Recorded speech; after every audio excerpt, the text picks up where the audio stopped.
Ce soir, nous discutons du bon goût et par extension du mauvais goût, mais surtout de qui décide qu'est-ce qui est acceptable ou pas. Et chérie, la parole allait venir vers toi. Aurore nous a mené un peu sur un terrain de discussion. On se demandait qui impose son bon goût. Est-ce que c'est les parents qui expliquent aux enfants ce qui doit être de bon goût, ce qui se fait, ce qui ne se fait pas?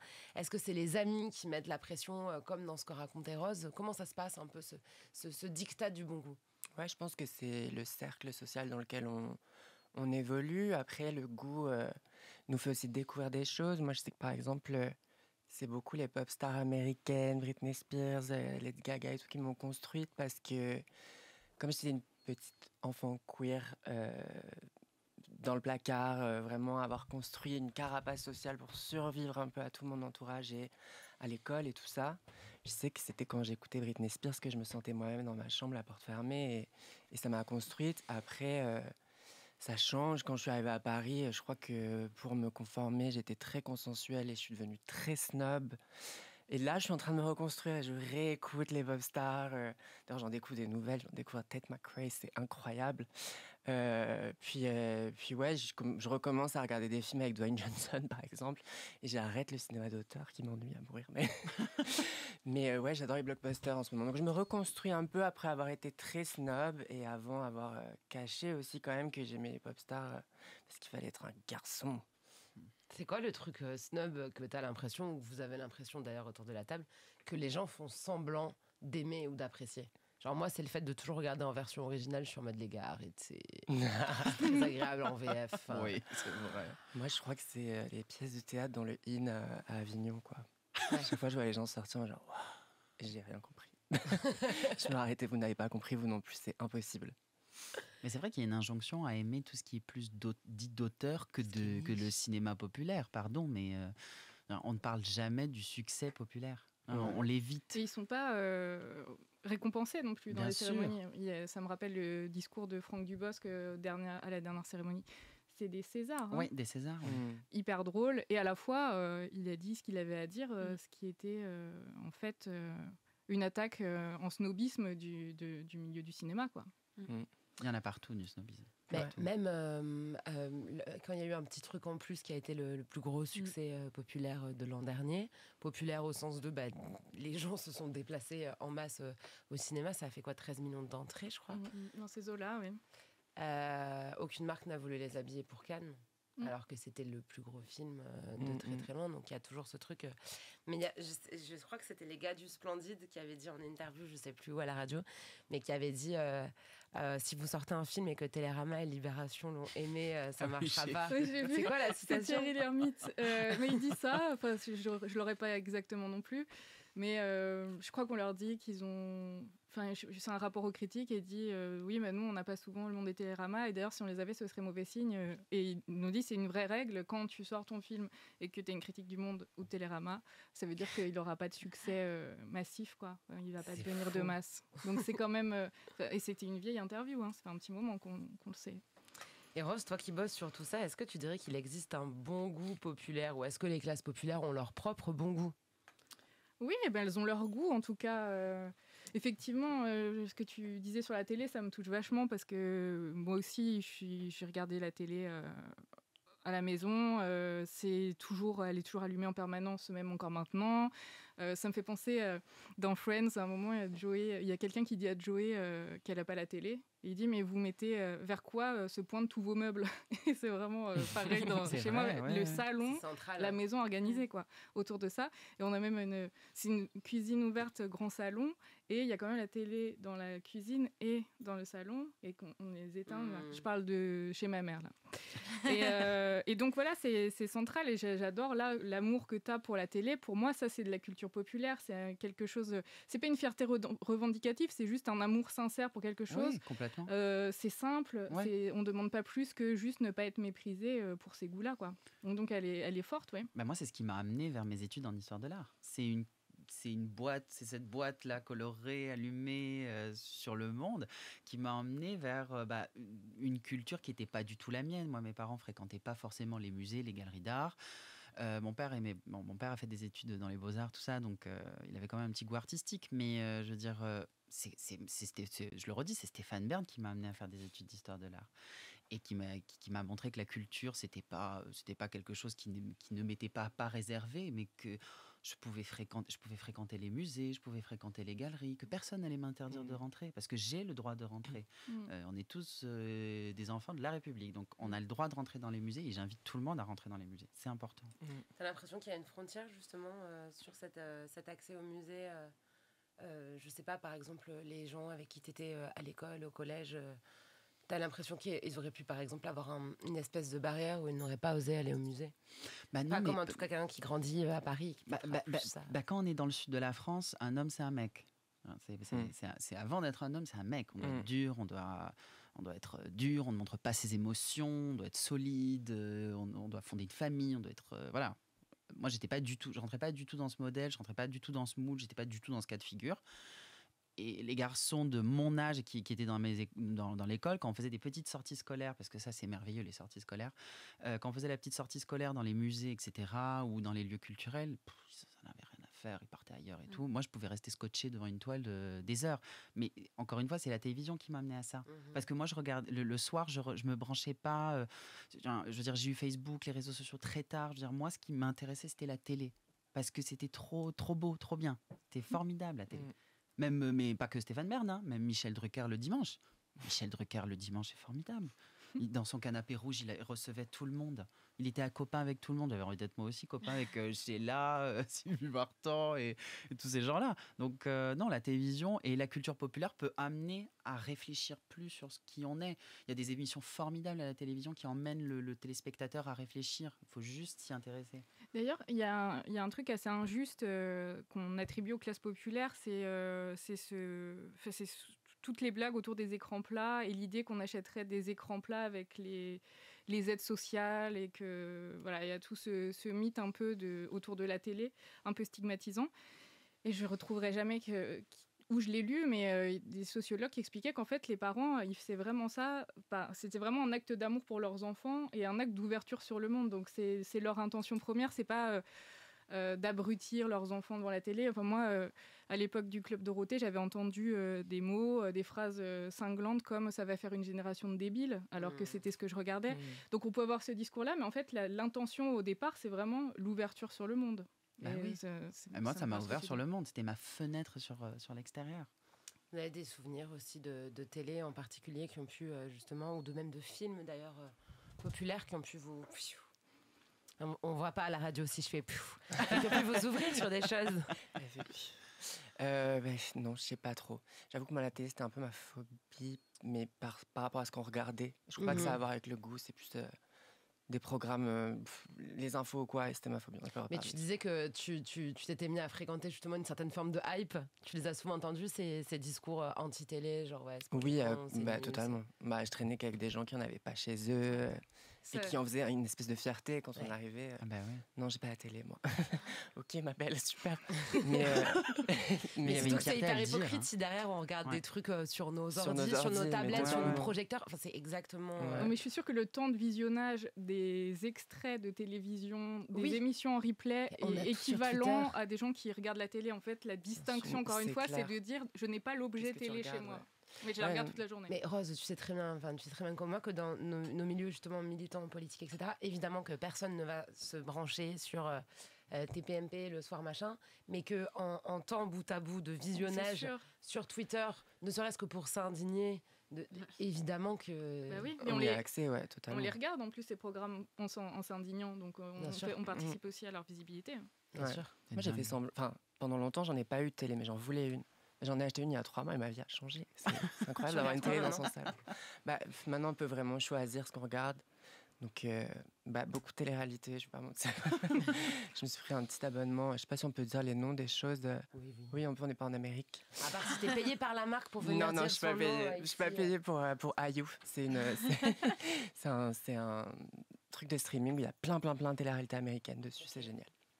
Et Constance, qui est entrée dans ce studio juste avant, a écrit un livre sur la télé-réalité. C'est vrai. Et sur justement, parce que, à nouveau, et ça, Ross, c'est ce que ton essai montre aussi, c'est à quel point le mépris pour les classes populaires peut finir par les mettre en danger, mais tu l'expliqueras mieux que moi.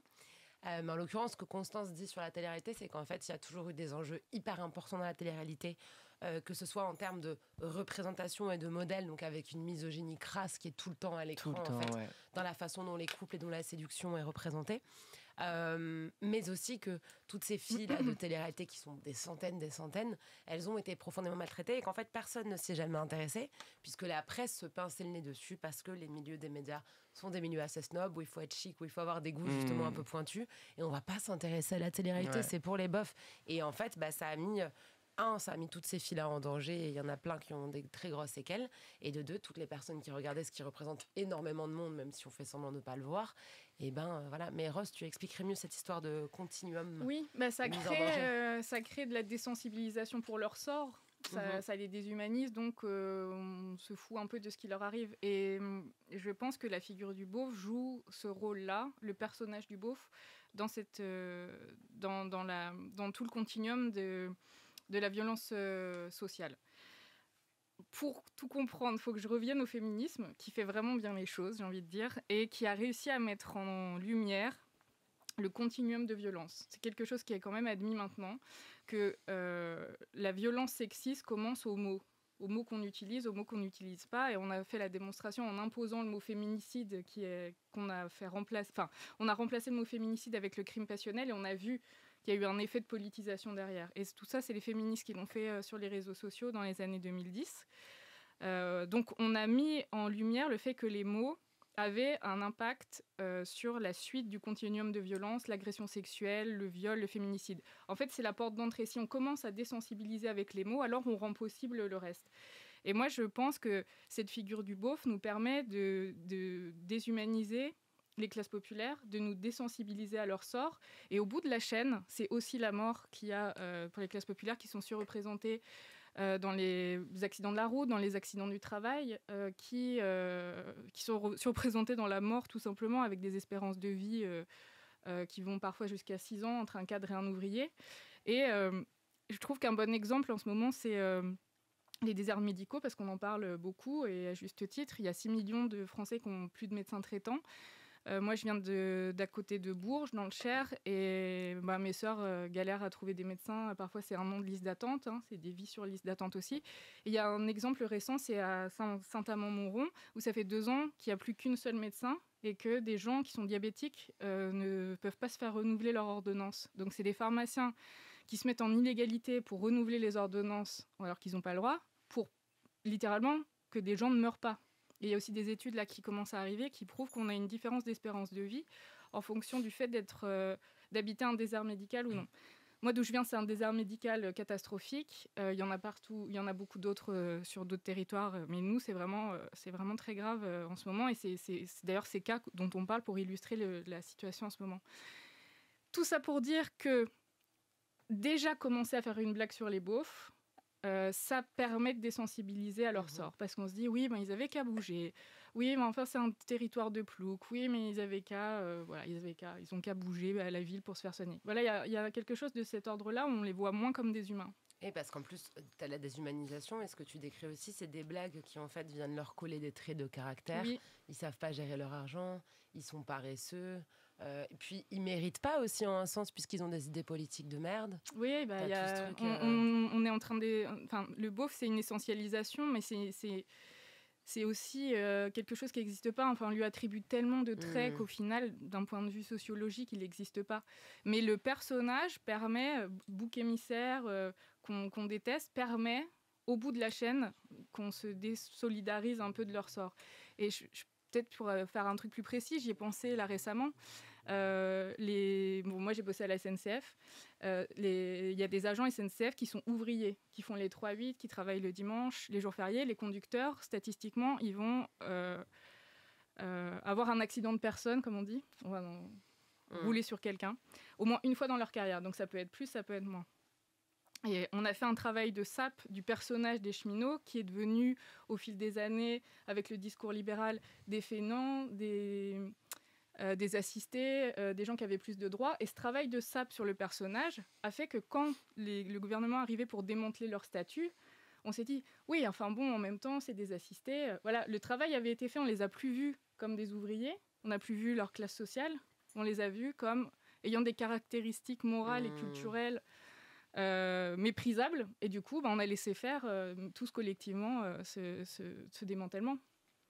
Surtout que c'est tellement contre-intuitif de ne pas taper sur la SNCF en tant qu'entreprise qui fait énormément de mailles sur le dos des usagers et de ses travailleurs. Et Jul, je me souviens en 2014 quand on a sorti le cross-volley, alors dont les paroles étaient absolument déplorables. Puis dans Ma paranoïa qui sort, ça s'écoute beaucoup dans le sud. On continue à l'écouter en 2015, on continue en 2016 et c'est pas très très bien vu quand même. Et maintenant, paf, depuis 2020 et la hype de Marseille, c'est très très cool d'écouter Jul. Qu'est-ce qui se passe un peu autour de Jul? Pourquoi il est réhabilité comme ça d'un coup et pourquoi tout le monde se bat pour aller à son Stade de France, alors qu'avant c'était quand même un petit peu la honte d'écouter ce mec qui avait des chemisettes à fleurs et des cheveux décolorés. Non mais premier degré, alors que maintenant c'est un peu stylé de faire un drip à la Jul. Ouais. Je sais pas, mais je pense qu'il y a aussi une hype autour de la ville de Marseille. Quand même. Marseille, ces dernières années, c'est devenu une seconde Paris, quoi. Je veux dire, il y a une vraie hype autour de Marseille. Mais c'est parce qu'il y a des gens de goût, justement, des gens de goût qui ont fait de Marseille, qui ont fait de la cité phocéenne une ville où on pouvait avoir de la mode, on pouvait être créatif. Il y a eu des musées, avec le Mucem aussi également. Donc, non, c'est une ville qui a été refaçonnée artistiquement parlant, notamment avec Simon Porte-Jacquemus, qui a fait de Marseille bon, après, il faut dire qu'il est très créatif, mais il en a fait un véritable écrin de beauté. Il a mis de la poésie, comme d'autres artistes, mais il a mis beaucoup de poésie dans cette ville, dans cette cité phocéenne. Donc, peut-être que ça a un lien avec ça, ouais. Après, bon. Ouais. Ah. Vas-y. À chaque fois, on se... Vas-y, Aurore. Non, moi, j'ai l'impression aussi qu'avec l'essor des réseaux sociaux, etc., je pense qu'il y a certaines marques qui ont pu se rendre compte que y avait aussi de la force du côté de gens à qui on donnait pas la lumière avant. Et du coup, je pense aussi que quand ces grandes marques, comme tu le disais aussi tout à l'heure, qui sont, elles, pour le coup, validées, etc., socialement et dans le monde en général, se mettent à aimer, à comprendre qu'il y a vraiment un marché. Ouais. Et du coup, en fait, elles se mettent à copier le mauvais goût à la base, qui devient du coup le bon goût. Et je pense que ça... à mon humble avis, je pense que ça peut aussi s'expliquer par là, cet essor d'un coup de l'amour de Jul, même chez les Parisiens. Parce que voilà, à l'époque, c'est vrai que moi, quand j'entendais les gens parler, c'était un peu le beauf qui avait réussi. Et maintenant, je vois un peu tous les fashions. C'est vrai, y aller quoi, au Stade de France. C'était kéké avant d'écouter ouais, ça. Ouais. C'est vraiment l'artiste beauf, Jul, pour le coup. Il me pardonnera de dire ça parce que je l'ai dit avec amour, mais... moi aussi. Voilà. Mais c'est... parce qu'il m'écoute, bien sûr. On sait jamais. Il posait avec Stéphane Bern dans sa petite cabane qu'il aime. Je l'adore. Et ils écoutent. Voilà, dans notre monde imaginaire, tout le monde écoute, apparemment. Oui, pour moi, c'est encore une question de décision des classes dominantes qui se sont dit, pour plein de raisons, soit ils ont peut-être reconnu que c'était bien, en fait. Au départ, la réaction, c'est du mépris parce qu'on ne sait pas ce qui se passe, parce que ça correspond à aucun des codes de la musique, que même lui ne correspond pas du tout à la figure de l'artiste. Donc il y a peut-être déjà une petite dissociation qui se fait à cet endroit-là. Après, on voit que... Donc voilà, peut-être qu'on se dit que c'est bien. Après, c'est un marché aussi. Ça a de la force, on voit. C'est une force colossale, massive. Il n'y a pas beaucoup d'artistes en France qui rassemblent autant de personnes, donc il y a peut-être un opportunisme aussi là-dedans. Et donc, on va essayer de s'approprier, d'annexer aussi cette force, voire cette beauté en la faisant sienne. Mais notez quand même... moi, je trouve que c'est en demi-teinte quand même l'intérêt de certaines personnes pour Jul, où ça va être oui, alors c'est dans un contexte festif, oui, j'aime bien, on va avoir le plaisir coupable par-ci par-là. Bon, après, les puristes iront au bout en disant qu'ils adorent, et peut-être que c'est le cas. Mais il y a quand même, je sais pas si on le mettrait sur le même plan que d'autres artistes. Et d'ailleurs, il y a une vidéo sur YouTube, c'est Grégoire Simpson, je sais pas comment on dit, Ted Simpson, je sais pas, qui a fait une vidéo hyper longue, mais très accessible de sociaux sur Jul, et il explique toute la gentrification. C'est en 2 épisodes. C'est vraiment formidable parce que on est au départ dans le mépris total, mais vraiment, c'est de la sous-merde, voilà, je suis très vulgaire. Et après, il y a aussi des sociologues qui sont allés sur le terrain en disant « Mais Mijoul, en fait, on n'a pas compris, c'est un artiste maudit, il fait partie de telle école du XXe siècle et tout. » Ils ont intellectualisé le Voilà, on l'intellectualise, et en fait, pour lui rendre ce qui lui appartient, il s'exprime, lui, sur ce qu'il fait. Et il faut juste prendre ce qu'il fait pour argent comptant, prendre sa démarche artistique pour ce qu'elle est, et pas tomber ni dans un mépris total très brutal, ni dans une sorte de romantisation, fétichisme de ce qu'il fait. Je pense que c'est ça la bonne attitude. Tout ça semble très spontané qu'il fait. Il drop des albums, il en a déjà sorti une trentaine. Il le dit, hein. Et t'as ce truc aussi quand il reprend Les démons de minuit ou Barbie Girl dans My World. Il est pas justement dans un truc de ça va être hype, de se ressaisir d'une tendance, machin. C'est vraiment de l'appréciation, ça se voit que, en fait, juste, c'est il aime la mélodie, et puis c'est des mélodies qu'on fait leur preuve, donc voilà, c'est de la réutilisation. Moi, c'est vraiment genre intra-industrie de la musique. Quand j'ai commencé à faire de la musique, quand j'ai commencé à produire des albums et tout ça, que je me suis rendu compte que, en fait, la façon dont il gère sa carrière force le respect. Il y a un album par an, voire deux. Il y a pas d'interview aucune, il y a juste un amour profond aussi pour son public. Moi je le trouve hyper touchant, la façon dont il écrit des textes pour son public, la façon dont tu leur ouvres aussi accès à ces salles à chaque fois qu'il y a des gens qui peuvent pas payer une place aussi. Il est souvent en live sur Instagram pour que ça soit aussi diffusé. Puis il a aussi, moi je trouve personnellement, beaucoup de goût, et on le remarque aux collaborations qu'il fait. J'ai adoré sa chanson avec Bad Gal, qui est vraiment ma rappeuse préférée d'Espagne. Il faut aller la chercher, Bad Gal, en Espagne aussi, il faut la connaître. Il a beaucoup de goût, je trouve, et c'est ça qui a changé pour le coup ma vision. Je pense qu'avant d'être dans l'industrie de la musique, moi je pense que j'étais un peu snob de Jul. Mais maintenant je suis vraiment genre waouh. Et c'est un artiste indépendant, hein.